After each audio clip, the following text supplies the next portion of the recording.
Halo teman-teman KR, jumpa lagi bareng saya Minanto di acara Serawung DPR RI. Kali ini kita akan bahas tentang kesiapsiagaan kebencanaan DIY dan barengan dengan masa liburan Natal dan Tahun Baru yang akan kita hadapi bareng-bareng di sini. Hari ini kita ngobrol bareng Mas Eko Suwanto, Ketua Komisi A DPR DIY dari fraksi PD Perjuangan. Mas Eko akan menyampaikan apa yang sudah kita lakukan dan apa yang akan kita hadapi di momen-momen ini. Hari ini kita akan mulai dari DIY, Mas Eko. Kita tahu bareng-bareng. Jadi supermarket kebencanaan karena letak kita yang berada di Removaya, kemudian ada Gunung Merapi, ada Pantai Selatan dengan patahannya. Ini kita semua tentu butuh kesiapsiagaan penanganan bencana. Ini seperti apa yang sudah kita punya Mas Eko? Ya, alhamdulillah kita hidup di daerah istimewa Jakarta yang dikaruniai banyak hal oleh Gusti Allah. Pemandangan alam yang bagus, kuliner yang enak dan menyenangkan, ya. Juga destinasi wisata sejarah yang sangat baik. Kemudian juga masyarakatnya sangat ramah, sangat baik, toleran dan juga tenggang rasa. Namun demikian ada hal penting yang perlu menjadi perhatian bagi masyarakat di daerah istimewa Jakarta, khususnya di kota Yogyakarta. Kita hidup di tengah-tengah 14 potensi ancaman bencana yang hari ini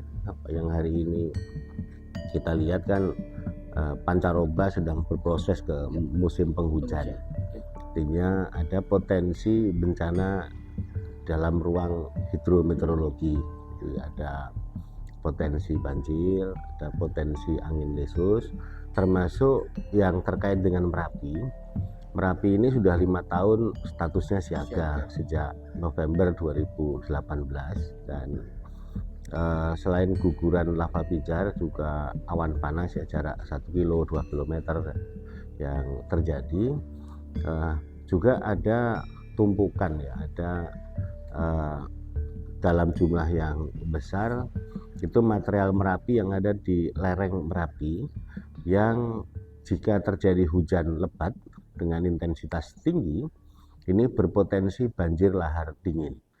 Nah, pemerintah sudah memberikan peringatan agar masyarakat tidak melakukan aktivitas apapun ya di dalam radius 7 km dari puncak Merapi. Maka kita juga penting untuk memahami situasi dan kondisi hidrometeorologi yang ada di DIY, sehingga kepada masyarakat kita selalu meminta untuk update informasi dari BMKG, baik itu yang melalui akun sosmednya maupun melalui websitenya BMKG.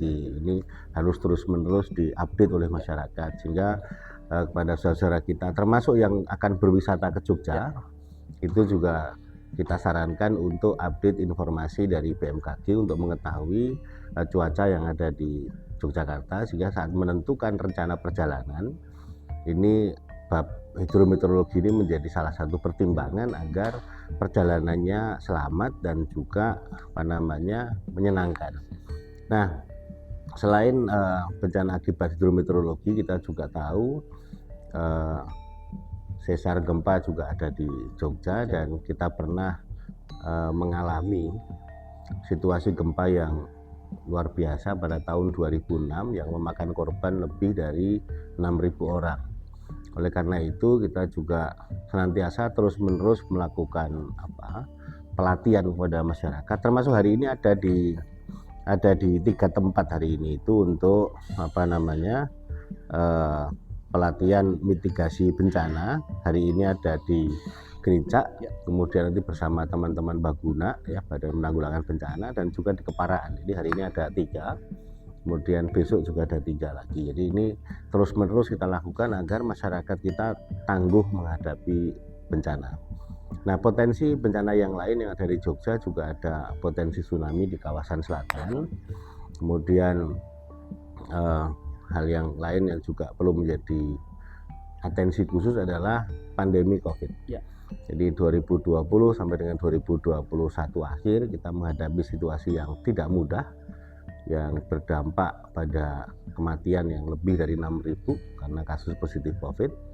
Kemudian juga dampak ekonominya juga sangat besar karena kita pernah di pertumbuhan ekonomi yang sangat rendah gitu ya. Nah, hari-hari ini kasus positif COVID juga tampak mulai naik, maka kami mengajak seluruh masyarakat di DIY untuk kembali menggunakan protokol kesehatan, ya protokol kesehatan untuk mencegah, juga makan makanan sehat dan juga minum yang banyak, serta istirahat yang cukup. Untuk apa? Untuk memastikan daya tahan tubuh kita ini kuat.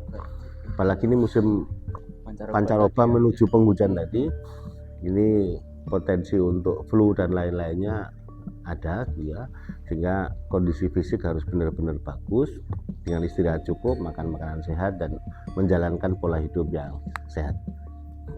Kemarin tadi di kawasan kota Jogja terutama ya, saya tahu kemarin Mas Eko sudah bersama BPBD DIY memberikan bantuan sejumlah alat kepada tagana di masing-masing.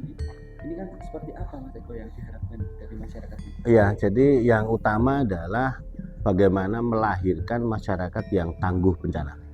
Mengapa? Karena dari riset yang ada, tentu saja keselamatan itu atas berkat rahmat Allah yang Maha Kuasa, tetapi yang menentukan apakah kemudian kita bisa selamat atau tidak di dalam peristiwa bencana alam itu adalah diri sendiri, lingkungan dan keluarga. Ini lebih dari 70%. Jadi pada saat detik terjadi gempa, detik itu juga yang bisa nyelamatin ya diri kita sendiri, kemudian keluarga dan orang terdekat.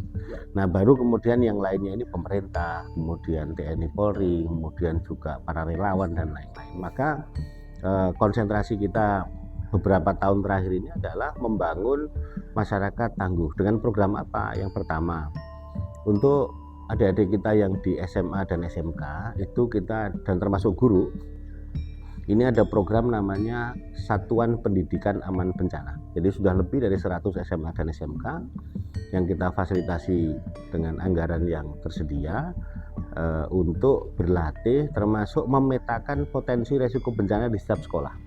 Sehingga setiap sekolah memiliki jalur evakuasi, memiliki tempat titik kumpul di mana, termasuk peralatan-peralatan standar yang harus dimiliki oleh sekolah. Terakhir kemarin yang kita lakukan itu di SMK Negeri 6 Yogyakarta, termasuk Babri 1 kemarin gitu. Jadi ini terus-menerus kita lakukan. Kemudian yang kedua itu kita bangun namanya Desa Tangguh Bencana dan Kelurahan Tangguh Bencana. Dari 438 kelurahan dan desa di DIY, alhamdulillah sudah selesai 302. Di antaranya 45 sudah selesai di Kota Jogja. Jadi per Desember 2022 tahun lalu ya, untuk yang Kota Jogja sudah selesai. Nah, sekarang kita sedang mendorong untuk bantuan-bantuan peralatan. Jadi beberapa wilayah kita bantu peralatan penanggulangan bencana, ada karena kemarin menjelang hidrometeorologi harus merapikan tanaman. Jadi sekali lagi merapikan tanaman, jadi bukan menebang tanaman, itu nggak boleh menebang tanaman ya. Ada senso, kemudian ada angkong, ya, ada linggis, ada pacul, ada mantel dan lain-lainnya. Kita sudah distribusikan ke sebagian kelurahan. Dan selain Destana Kaltana dan juga SPAB, Pemda juga kerjasama dengan Kementerian Sosial membangun namanya Kampung Siaga Bencana. Jadi ini terus-menerus kita lakukan. Nah, di luar itu yang kerjasama kita dengan Satpol PP, tahu tadi kan dengan BPBD ya, itu adalah penguatan SAR Rescue Istimewa. Yang itu ada di pos pinggir pantai, kemudian Merapi, dan Banopnya ada di kantor Pol PP DIY, dan mereka dilatih secara khusus untuk penyelamatan air. Jadi untuk apalagi ini kan menjelang musim liburan ya, itu peran dari SAR Rescue Istimewa ini luar biasa untuk memastikan agar para wisatawan yang di pinggir pantai dan di Merapi ini selamat. Yang di Merapi catatannya adalah jangan masuk area 7 km. Jadi di luar itu nikmati Jogja, jangan pernah sekali-kali masuk ke 7 kilometer ini karena beresiko awan panas dan juga guguran material Merapi serta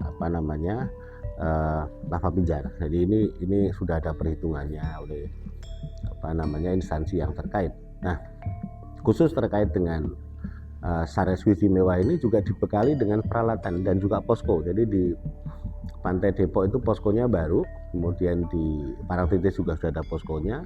Ini teman-teman juga sudah dibekali dengan ATV, perahu jungkung, speedboat, dan beberapa peralatan perlengkapan, dan personilnya sudah bersertifikat. Jadi memang sudah terlatih. Tapi apapun kan yang terpenting kan pencegahan. Kalau di situ dilarang berenang ya jangan berenang. Ya, kalau di situ dilarang masuk ke air ya jangan masuk ke air, kira-kira gitu.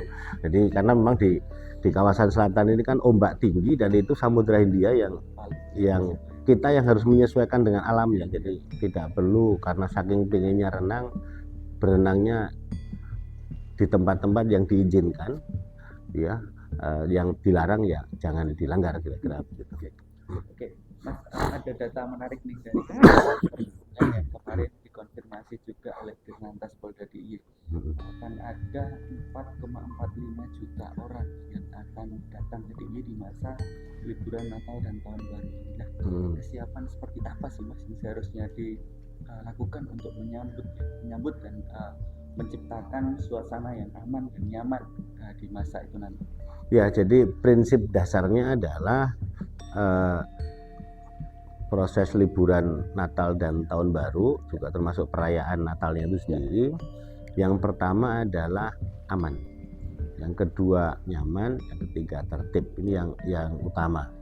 Nah, tentu saja aman, nyaman, dan tertib ini bagi 3 pihak sekaligus. Yang pertama bagi masyarakat Jogja itu sendiri. Kita kan punya kurang lebih 3,6 juta ya, yang warga Jogja yang harus juga dijamin keamanannya, ketertibannya, dan juga kenyamanannya. Kemudian yang kedua wisatawan. Nah, selain wisatawan, ini kan juga ada pelajar mahasiswa yang memang tinggal di Jogja. Dia tidak berKTP Jogja, tapi boleh jadi sejak SMP, SMA, gitu ya, perguruan tinggi sudah hidup di Jogja untuk waktu yang lama, gitu ya. Nah, apa yang harus kita kerjakan? Yang pertama, kami terima kasih masyarakat Jogja ini, sekali lagi saya sampaikan, ramah, toleran, tenggang rasa, sehingga menyambut para wisatawan ini tentunya akan dengan senang hati. Nah, pada saat yang sama kepada masyarakat Jogja sendiri, ya mari kita tunjukkan keramahan dan kenyamanan ini dengan memastikan kuliner ini dengan harga yang dideklar, harga yang diumumkan. Parkir juga harus dengan deklar harga sesuai dengan aturan, kira-kira begitu. Nah, kemudian untuk para wisatawan juga demikian juga harus menghormati, ya, menghargai kearifan yang ada di masyarakat di Yogyakarta.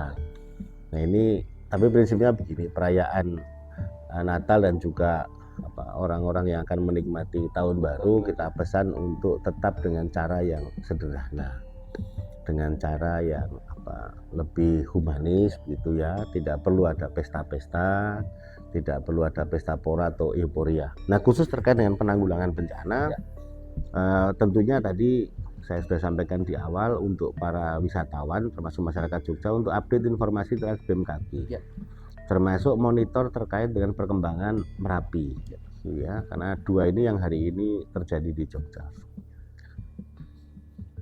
Nah, terus Mas, ini kan kita tahu memang bencana itu akan kemungkinan ada, itu akan terus ada ke depan. Kita hanya bisa menyesuaikan dan bisa melakukan antisipasi. Nah, itu dari Mas Eko, apa yang program-program yang mungkin akan bisa dilakukan di DIY ke depan yang mungkin bisa dimaksimalkan lagi?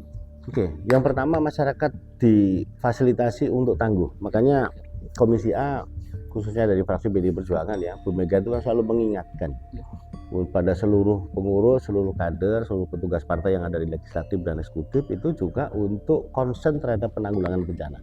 Kemudian yang kedua, di PDI Perjuangan kan juga sudah dibentuk namanya Badan Penanggulangan Bencana. Ada di level DPP partai, di tingkat pusat, kemudian di tingkat provinsi ada di tingkat DPD, kemudian ada yang di tingkat kabupaten kota. Itu lengkap. Dan itu sebagian sudah bersertifikat untuk kemudian melakukan penanggulangan bencana.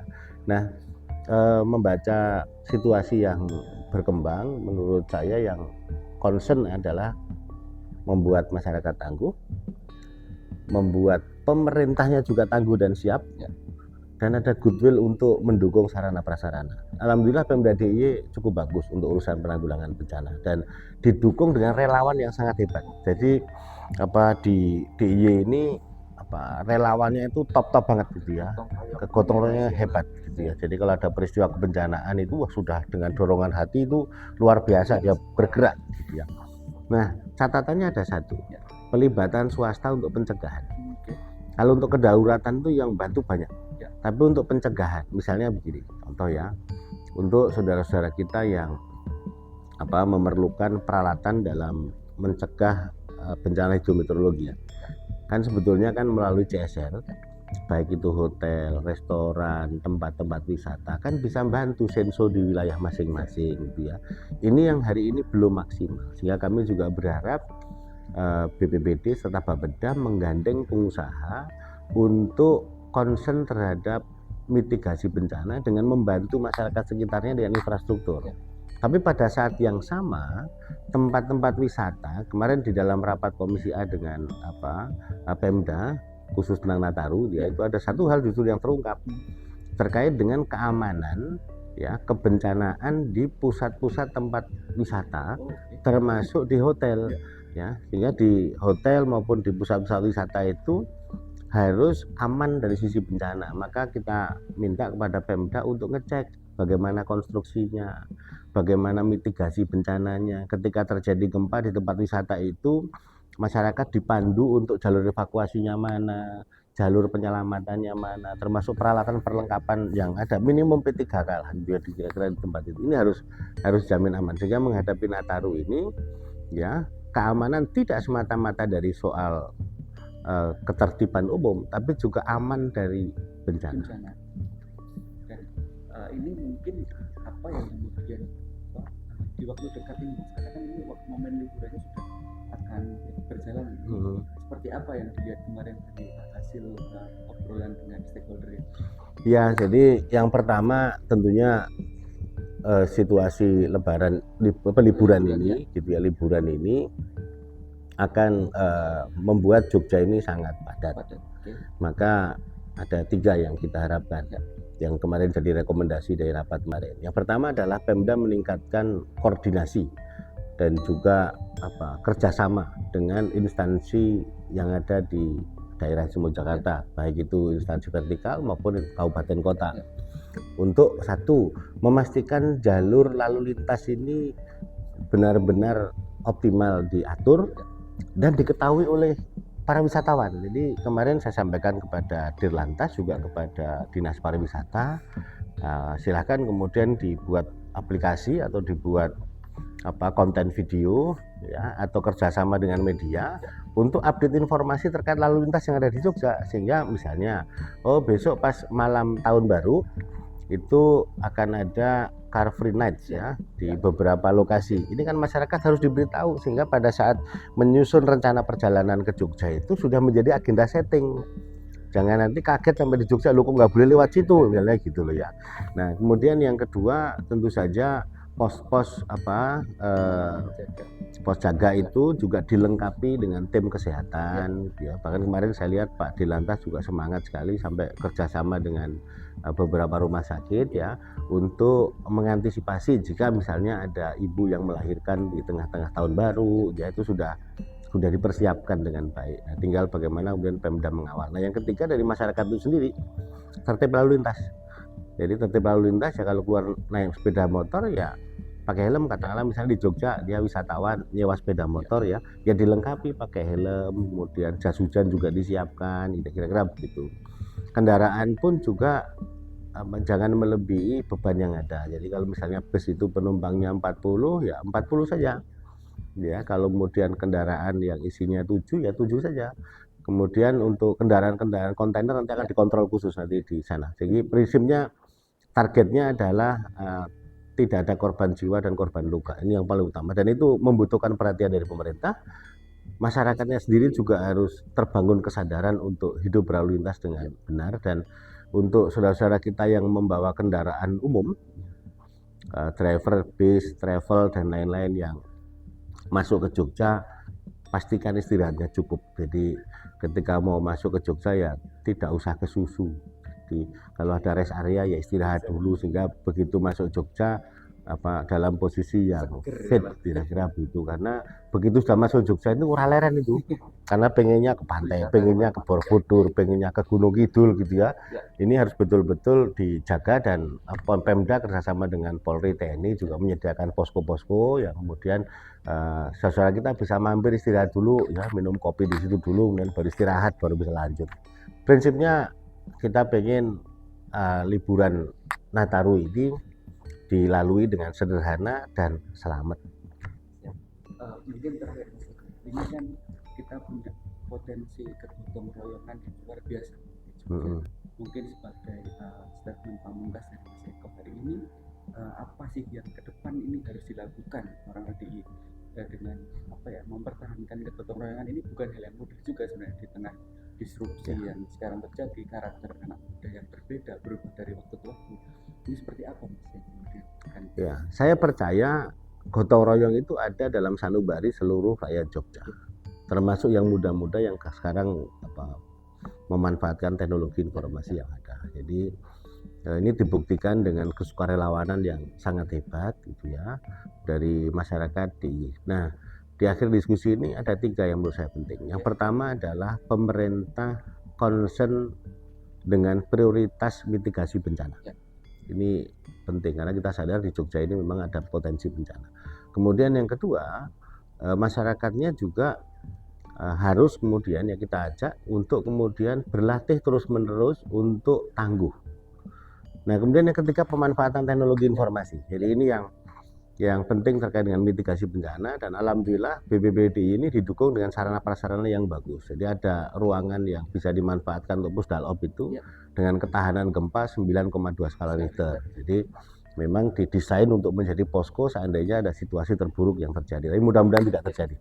Nah, kemudian juga jaringan komunikasi ya, termasuk internet dan lainnya kita jagain benar sehingga ketika terjadi bencana ada mitigasi yang terbaik. Nah, yang utama adalah selamat bareng-bareng. Jadi seluruh usaha, seluruh upaya dan doa ini untuk memenuhi lakon rakyat Jogja, rakyat Indonesia selamat bareng-bareng.